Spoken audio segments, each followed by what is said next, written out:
안녕하십니까. 지금부터는 무선설비 기사 중에 제2과목 무선통신기기의 출제 문제 풀이를 하도록 하겠습니다. 무선통신기기의 출제 경향은 과목이 총 8개 분야로 나누는데 대부분 그 변조 쪽에서 많이 출제가 되고 있어요. 그래서 과목별로 어떻게 출제되고 있는지 출제 경향부터 분석하고 풀이를 하겠습니다. 첫 번째가 아날로그 변조거든요.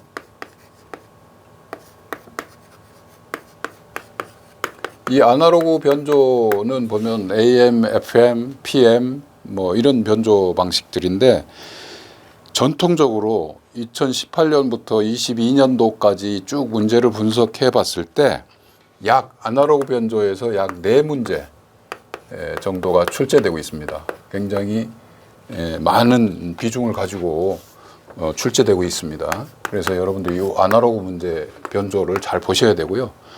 두 번째는 이제 디지털 변조입니다. ASK, FSK, PSK, QAM, 뭐 요즘에 이제 OFDM 까지 해서 이렇게 출제되고 있고 여기에다가 플러스 뭐 이동통신 기술 요거까지 포함해서 여기도 마찬가지로 한 4문제 정도가 출제됩니다. 요 두 과목 가지고 8문제가 출제되거든요. 굉장히 많은 비중으로 출제되고 있습니다. 그래서 무선통신기기 쪽에 아날로그 디지털 변조를 잘 중점적으로 보셔야 되고요. 그 다음에 이제 레이더 시스템이 있습니다.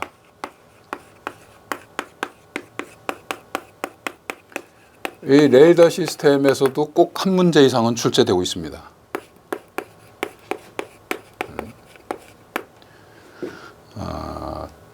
네 번째 과목은 무선 항법 시스템인데요. 무선 항법 시스템에서도 꼭 1 내지 2문제가 출제되고 있다. 많이 출제될 때는 3문제까지 출제되는 경우도 있었습니다. 특히 이 무선항법에서 가장 출제 빈도가 높은 것이 GPS입니다. GPS에 관련된 문제는 매번 한 문제씩 꼭 출제되고 있기 때문에 이따 문제 풀이할 때 여러분들 주의 깊게 잘 보셔야 됩니다. 다섯 번째는 이제 전원 회로인데요. 정류 회로죠. 전원 회로에서도 꼭 매회 1 내지 2문항이 출제되고 있다. 여러분들 보셔야 되고 여섯 번째는 축전지 문제입니다. 또 UPS, 축전지와 UPS 분야에서도 항상 1 내지 2문항이 출제되고 있다. 일곱 번째는 계측기 문제입니다. 통신 계측기 문제. 통신 계측기에서 매회 한 문제씩 출제되고 있다. 마지막으로 여덟 번째, 무선 통신의 각종 계산 문제가 있습니다. 계산 문제. 뭐 정제파비를 계산한다든지 입력 임피던스를 계산한다든지 전력을 계산한다든지 하는 계산 문제가 꼭 한 문제씩 출제되고 있다. 그래서 보면 무선통신기기의 출제 문제가 20문항인데 보신 것처럼 아날로그 디지털에서 굉장히 많은 문제가 거의 50%에 가까운 문제가 출제되고 있습니다. 그래서 이쪽으로 중점적으로 보셔야 되고 각각에서 한 문제씩 출제되는데 요 문제들은 거의 정해진 범위 내에서 출제되고 있어요. 그래서 앞으로 문제풀이를 할 때 여러분들이 주의 깊게 보시면 그 기출문제 범위 내에서 출제되고 있으니까 기출문제를 잘 풀어보도록 이렇게 했으면 좋겠습니다. 그럼 본격적으로 기출문제를 풀어보도록 하겠습니다. 자, 첫 번째 문제는 아날로그 변조에 관련된 문제입니다. 아날로그 변조에는 AM과 FM, PM이 있다고 그랬는데 AM 변조에 관련된 문제가 4문제 정도 출제됩니다. 자, 첫 번째 진폭 변조에서 반송파에 생기는 주파수 성분 중 반송파보다 낮은 주파수 성분을 무엇이라고 하는가? 자, AM 변조를 하면 여러분들이 잘 알고 있다시피 반송파를 중심으로 이쪽에 한 개의 파, 이쪽에 한 개의 파, 여기를 반송파라고 그러죠. 여기에 주파수 성분은 반송파 플러스 정보신호, 여기는 반송파의 정보신호를 뺀 것, 더한 것 해서 여기 이 대역폭이 2배의 FM 배다. 정보신호의 2배의 대역폭이다 라고 했습니다. 주파수 성분은 AM 변조에서는 뭐가 생기냐면 반송파 성분하고 여기 상측파대라고 그러죠. 반송파하고 정보신호를 합친 것. 이쪽을 하측파대라고 합니다. 요 세 가지 성분이 생기죠. 자, 문제에서는 세 가지 성분 중에 반송파보다 낮은 주파수 성분을 무엇이라고 하는가? 반송파보다 낮은 쪽, 이쪽을 뭐라고 그러죠? 하측파대라고 한다라는 문제죠. 네. 그래서 정답은 뭡니까? 하측파대 2번이 되겠습니다. 자, 다음 문제 풀이하겠습니다. 다음 문제는 정보 신호가 MT인 정형파를 반송파를 사용하여 DSB SC 변조를 했을 때 생기는 스펙트럼은 무엇인가? AM 변조를 하면요, 몇 가지 종류가 있습니다. DSB 라지 캐리어라는 방식이 있고, DSB SC 방식이 있고, SSB 방식이 있고, VSB 방식이라는 이런 네 가지 방식이 있습니다. 얘는 변조를 하고 나서 변조파에 어떤 것이 있냐면 이런 성분이 있는 거예요. 반송파 성분과 하측파대, 상측파대 이렇게 같이 나오는 세 가지 성분이 있는 것이고요. 서프레스트 캐리어라는 것은 반송파를 억압한 것입니다. 반송파를 없앴다는 거죠. 그러니까 출력에는 상측파대와 하측파대 두 개만 나오는 것이죠. 예. SSB는 한쪽 측파대만 쓴 겁니다. 하측파대를 쓰든지 상측파대를 쓰든지 한쪽 측파대만 쓴 것을 얘기하죠. VSB는 SSB하고 유사하지만 한쪽에 완벽하게 한쪽 측파대만 쓰는 것이 아니고 반대쪽에 일부를 잔류시켜서 했다라고 해서 잔류 측파대라고 합니다. 이렇게 해서 한쪽의 측파대, 이 FC를 중심으로 이쪽만 나오게 되는데 이쪽만 나오는 게 아니고 이 일부를 잔류시켰다 해서 잔류 측파대입니다. 문제에서는 DSB SC 방식으로 변조했다라는 것은 뭡니까? DSB SC 방식, 상측파대와 하측파대만 나오는 변조 방식이죠. 이 출력입니다. 이 출력인데 상측파대는 어떻게 구성이 된다 그랬어요? 이 상측파대, 하측파대는 이렇게 됩니다. 다시 그려보면 상측파대, 하측파대라면 이것이 실제는 주파수 성분 하나를 그렸지만 얘의 주파수 범위는 이렇게 일정한 범위를 가지고 있어요. 얘가 뭐냐면 FC-FM, FC 플러스 FM, 여기는 마이너스 FC 성분이죠. 0을 중심으로 두 개의 측파대가 생기는데 0을 중심으로 플러스 FC가 있고 마이너스 FC가 있어요. FC를 중심으로 이렇게 범위가 있는 거죠. 그러니까 주파수 성분을 봤을 때는 이렇게 나옵니다. 마이너스 FC, 마이너스 FM, 마이너스 FC, 플러스 FM, 마이너스 FC, 마이너스 FM, 마이너스 FC, 플러스 FM. 이게 이제 하측파대 성분입니다. 여기는 하측파대. 상측파대는 어떻게 해요? 플러스 FC, 마이너스 FM이죠. 여기는 FC, 플러스 FM입니다. 이렇게 나옵니다. 여기 성분은 상측파대 성분입니다. 그래서 정답은 3번이겠죠. 이렇게 여러분들이 이해하시면 좋을 것 같습니다. 자, 다음 문제는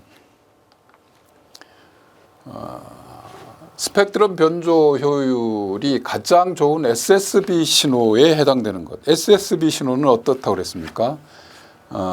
주파수 변조 신호 중에 반송파와 상측파대, 하측파대가 나오는데 이렇게 반송파와 반송파, 여기는 상측파대, 여기는 하측파대인데 SSB는 뭐? 이 상측파대든 하측파대든 한쪽을 필터로 잘라버려서 한쪽만 택하는 거죠. 이쪽을 택할 것이냐, 이쪽을 택할 것이냐, 어디를 택할 것이냐예요. 여기에서 마찬가지로 보면 얘는 세 개의 성분이, 주파수 성분이 나왔어요. 하나, 둘, 세 개의 성분. LC 성분이죠. DSB LC 성분입니다. 얘는 한쪽 측파대만 나왔는데 어디? 반송파까지 같이 나왔어요. 반송파까지 같이 나와서 전력 효율이 떨어집니다. 반송파가 소모되죠. 전력 효율이 가장 좋은 SSB 방식은 무엇인가라고 했기 때문에 반송파에서 소모되는 전력이 생겨요. 그래서 효율이 좋진 않습니다. 얘는 뭡니까? DSB SC 방식이죠. 반송파만 없고 상하측파대만 있는 방식. 얘는 SSB 방식인데 반송파가 없어요. 반송파가 없고 오로지 정보신호만 있는 거죠. 효율이 가장 좋은 방식입니다. 이렇게 이해를 하시면 됩니다. 사실 기사시험에서는 문제를 잘 읽어보면 특별한 에러가 없습니다. 아주 기본적으로 생각하시면 됩니다. 다음 문제. AM 변조에서 과변조가 일어났을 때의 설명으로 틀린 것은, 과변조라는 것은 어떻습니까, 여러분? 과변조는 이렇습니다. AM 변조파를 보면 이렇게 되죠. 정보신호에 따라서 반송파를, 정보신호와 반송파가 이렇게 있다면 AM이 이걸 곱해주면, 변조를 시켜주면 정보신호의 진폭에 따라서 반송파의 진폭이 변화되죠. 그래서 얘의 출력이 어떻게 된다고요? 정보신호의 진폭에 따라서 반송파의 진폭이 이렇게 바뀌는 거죠. 이렇게 바뀝니다. 이렇게 바뀌어요. 이 가운데를 FC를 중심으로 했을 때 이쪽을 상측파대, 우리는 하측파대라고 하지요. 이렇게 하는데 요 변조도라는 것은 변조도는 변조의 상태에 따라서 요것이 이 엔벨로프가 이게 위로 올라갔다 내려갔다 이렇게 할 수 있거든요. 그래서 요것이 변조가 돼서 이렇게 만약에 내려왔을 때는 어떻게 돼요? 파형이 이렇게 겹치게 되죠. 예. 이렇게 겹치는 이런 현상을 우리는 과변조라고 그래요. 과변조. 변조도가 1 이상이면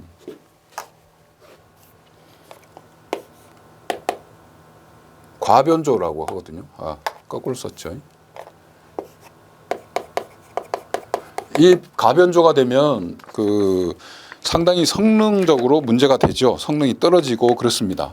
그래서 과변조 있을 때는 어떻게 했냐면 변조도가 1 이상이다.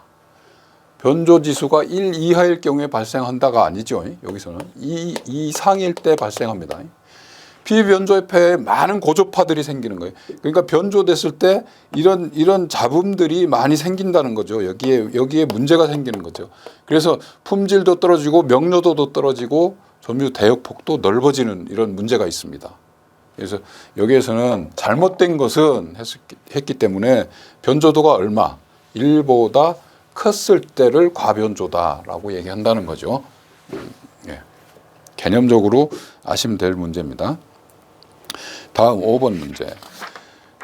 AM 송신기에서 기생진동의 방지에 대한 설명으로 틀린 것은, 기생진동이라는 것은 뭐냐면 이제 송신기는 어떻게 해요? 변조해서 주파수를 만들어서 고주파를 하기 때문에 이 발진기를 사용하게 돼요. 발진기에서 주파수를 만들어 가지고 이제 큰 주파수를 만들어서 증폭시켜서 나가잖아요. 발진기에서 주파수를 만들어낼 때 주진동 외에 다른 진동, 주진동, 내가 목적하고자 하는 주진동 외에 다른 요인에 의해서 발진 조건이 맞아가지고 주파수가 생기는 경우가 있어요. 그런 것들을 기생진동이다라고 얘기를 합니다. 이런 기생진동이 발생하는 것은 불완전한 회로 구성이라든지 불완전한 부품, 불량 부품, 배치를 잘못했다든지 그다음에 발전기의 성능이 좀 떨어진다든지 이런 거 했을 때 생기는 거거든요. 그래서 여기서 문제에서 뭐라고 했습니까? 기생진동의 방지 방법에 대한 설명으로 틀린 것은 방지 방법은 뭐겠습니까? 발전기를 좋은 걸 써야 되고 부품을 좋은 걸 써야 되고 배선을 잘해야 되고 불완전한 회로 구성을 하지 말아야 되겠죠. 근데 자 예물 볼까요? 스켈치 회로를 사용하고 발진기를 A급으로 동작시킨다. 스켈치 회로라는 건 뭐예요? 스켈치 회로. FM 수신기에서 잡음이 들어오는 것이 잡음이 들어왔을 때 신호 세력보다 잡음 세력이 크게 되면 칙 소리만 나게 돼요. 굉장히 잡음이 들어오죠. 이 칙 소리만 나는 잡음을 억제해주는 그런 회로죠. 그 송화 차단 회로라고 그랬죠. 송화 차단 회로. 이거는 어디에서 쓰냐? 수신기에서 사용합니다. 문제는 AM 송신기에서 기생진동을 했죠. 얘는 FM 수신기에서 발생되는 것을 스켈치 회로라고 그래요. 그래서 여러분들 이 문제는 스켈치 회로가 어떤 것인가를 이해하면 아마 쉽게 풀 수 있는 문제였으리라고 생각이 됩니다. 나머지는 보시는 바와 같이 다 기생진동 방지 방법이 되겠습니다. 6번째 문제. AM 변조에서 반송파 전압이 10V, 변조도가 8일 때 상측파대 전압은. 자, 이런 문제가 매회 자주 출제되는 경향이 있어요. 상측파대 전압은 혹은 하측파대 전압은 이렇게 나오는데, 자, AM에서의 변조도, AM의 변조도는 변조의 정도를 나타내는 것인데 변조도를 우리는 통상 M이라고 표현합니다. M이 1보다 크면 과변조라고 그랬어요.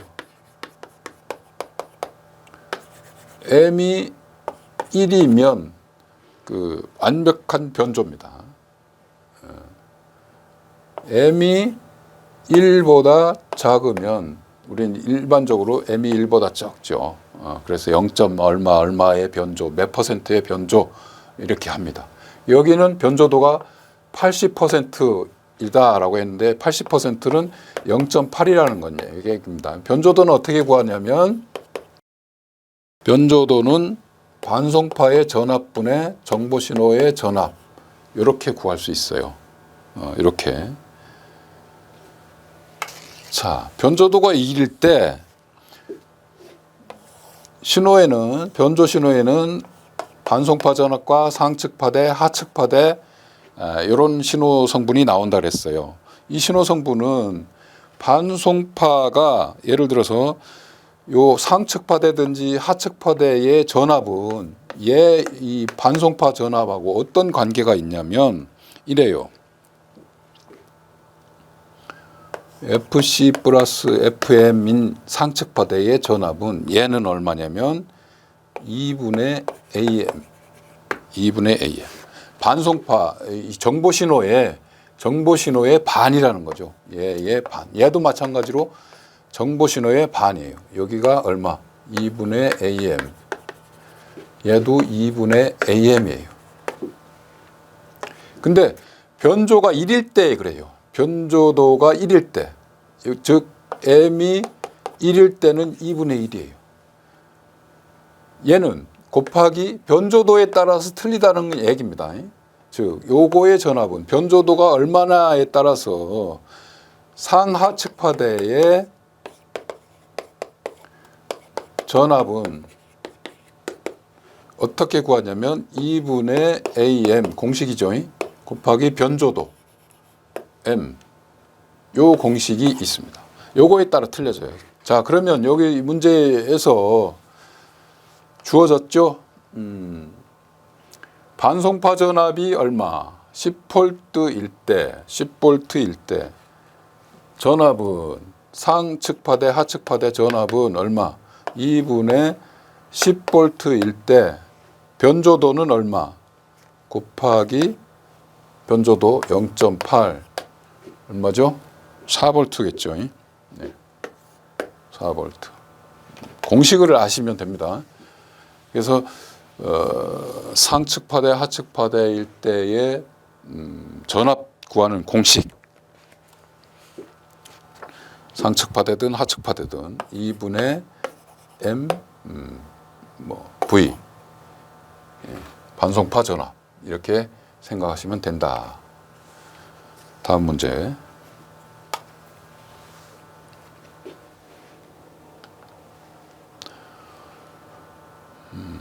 똑같은 문제죠. 변조지수가 0.6인 AM 변조에서 반송파의 평균 전력이 300W. 이번에는 전력으로 주어졌네요. 아까 6번 문제에서는 전압으로 주어졌어요. 이번엔 전력으로 주어졌어요. 전력은 어떻게 해요? 전압의 제곱이죠.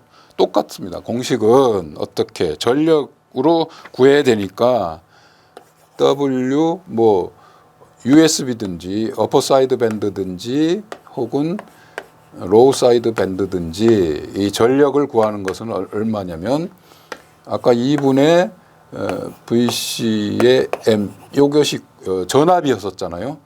전력은 이거의 제곱으로 이렇게 나타내면 돼요.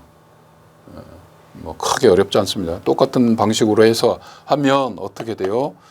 2분의 제곱은 4분의 되니까 VC 대신에 전력으로 치면 전력이 300W잖아요.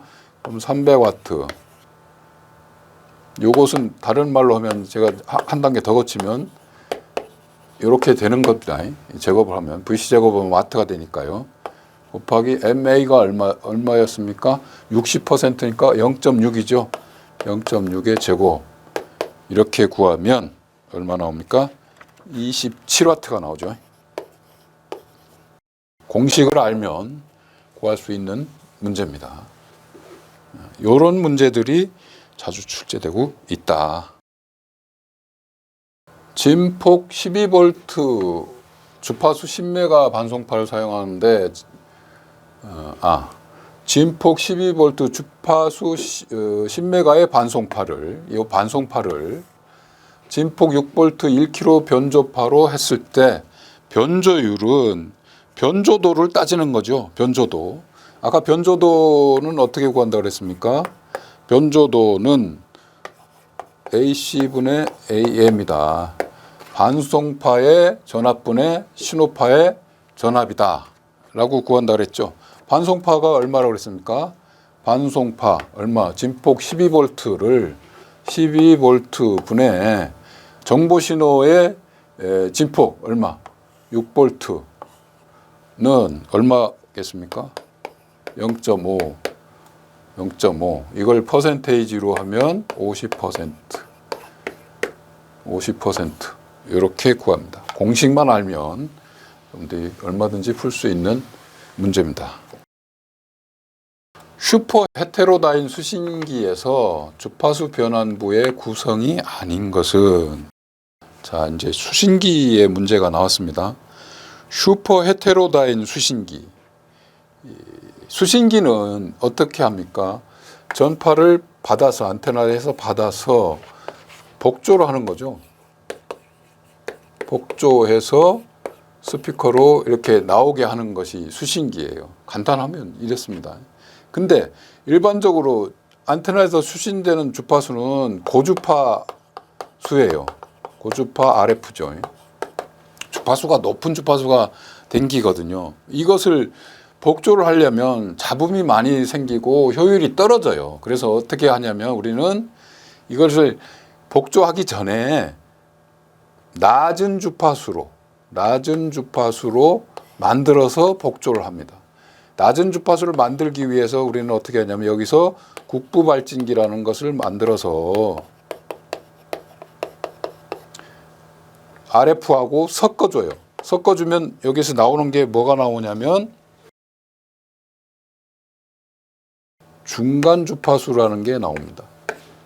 중간 주파수라고 하죠. 이 중간 주파수로 낮춰서 복조를 해주는 방식이 있어요. 이것이 헤테로다인 방식입니다. 이게 중간 주파수로 낮추는 것이 헤테로다인 방식이에요. 효율을 좋게 하고 품질을 좋게 하고 건파를 쉽게 하고 이렇게 하기 위해서 이제 낮추는데, 슈퍼 헤테로다인 방식은 뭐냐면 이 중간 주파수를 몇 단계를 거치는 거죠. 뭐 2단계, 3단계 이렇게 만들어서 더 이렇게 낮춰서 가면 갈수록 이렇게 몇 단계를 거칠 수 있는 것을 슈퍼 헤테로다인 방식이라고 해요. 하여튼 헤테로다인 방식이에요. 이것을 구성할 때 필요한 것은 무엇이냐? 필요한 부분이 아닌 것은 무엇이냐? 자, 보십시오. 여기에 이게 뭐냐면 주파수 혼합기라는 거예요. 이제 곱생기죠. RF하고 국부발진기하고 혼합시켜서 제2의 주파수, 중간 주파수를 만드는 거죠. 혼합기가 필요해요. 발진기가 있어야 되겠죠. 그죠? 국부발진기가 있어야 될 것이고, 그 다음에 건파기. 이게 복조 건파죠. 이 건파하는 거죠. 이것이 기본적으로 있어야 된다. 그 다음에 이 복조기예요. 그 다음에 또 뭐 여기에서 이 주파수가 나가면 필터를 통해서 거쳐줘요. 필터를 통해서 필요한 부분을 여기는 생략됐지만 이 필터가 있어요. 이런 필터들이 필요합니다. 실질적으로 헤테로다인 수신기 부분에서 필요한 것은 이 부분이에요. 이 부분. 국부발진기, 혼합기, 믹서기라고 그러죠. 그 다음에 여기 걸러주는 요 필터 부분. 복조는 그 뒷단이라는 거죠. 이렇게 생각하시면 됩니다. 그렇다면 여기서 필요한 것은 혼합기 필요하죠. 국부발진기 필요하죠. 밴드 필터가 필요하죠. 건파기는 뒷단에 필요한 것이다. 3번이 되겠죠. 다음 슈퍼 헤테로다인 수신기의 특징으로 옳은 것은, 얘를 왜 하느냐? 수신기 이득이 좋아진다 그랬습니다. 이거 이득이 좋아지고, 그 다음에 안정도가 좋습니다. 안정도가 증가돼요. 회로가 간단하다? 회로가 조금 복잡합니다. 왜? 중간 주파수를 만들어야 되고 뭐 이런 것들을 해야 되기 때문에 복잡해. 영상 신호의 방해를 받을 수 있다. 자, 이 슈퍼 헤테로다인의 하나의 단점이 뭐냐면 영상 혼신이 발생된다는 겁니다. 영상 신호의 방해를 받을 수 있다는 거예요.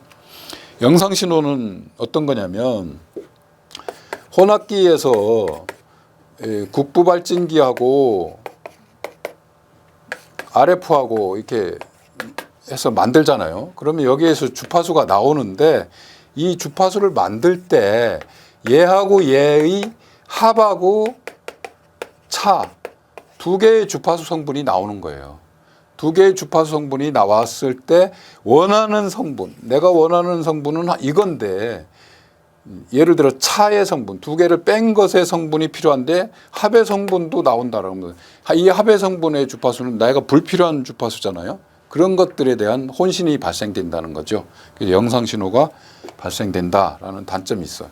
옳은 것은 영상 신호의 방해를 받을 수 있다라는 거죠. 4번이 되겠습니다.